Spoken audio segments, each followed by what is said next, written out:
Despite the attempts of the Kiev regime to hide the truth and present their defeats as victories, the Russian military has recently achieved several victories in eastern Ukraine. After fierce battles along the entire front line in the Donbass region, the joint Russian-led forces pulled the Ukrainian units out of several settlements in different areas. In the Luhansk People's Republic, forces of the People's Militia took control over the village of Orehovo, located on the road between Popasnaya and Lysychansk. To the south of Popasnaya, the village of Novozvankova also fell under LPR control.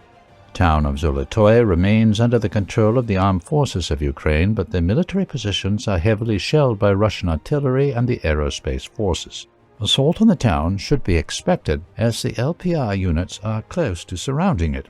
Clashes continue in the area around Popasnaya, where Russian forces are expanding their control zone.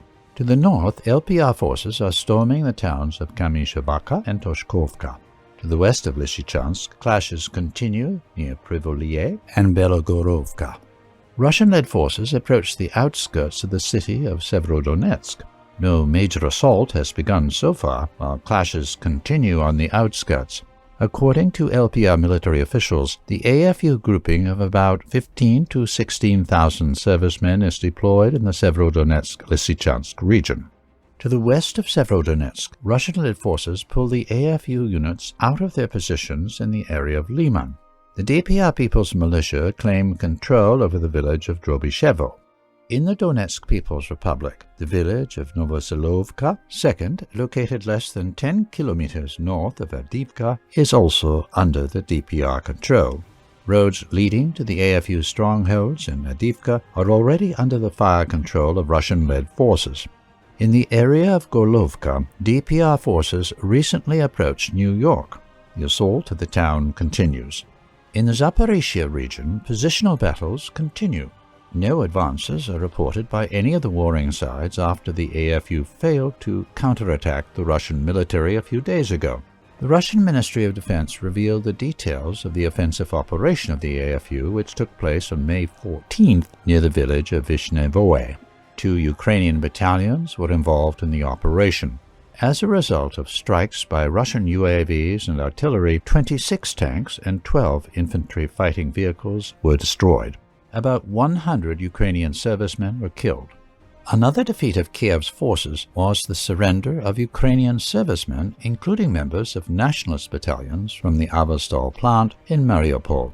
According to the lies of the Ukrainian President Zelensky, the surrender is another successful operation carried out by the Ukrainian military and intelligence officers. While the AFU advance in the Kharkov region was stopped, there is reinforcement of Kiev's positions in the border areas with Russia. Territorial defense units are being transferred to the settlements of Borovka, Grabovskoye, Slavgorod, and Pavlovka in the Sumy region. The Russian retreat in the Kharkov region threatens the border areas with an assault of Ukrainian troops on Russian territory. Such an offensive would distract the Russian army from the military operations in Ukraine and would become another big victory of the Kiev regime in the media. The armed forces of Ukraine are constantly supplied with foreign military equipment. They also outperform Russian-led forces in manpower on various battlefields. The Kiev forces are looking for some weak points of the Russian defense, preparing to deliver a crushing blow. So far, they have not achieved success on the main front lines in the Donbass.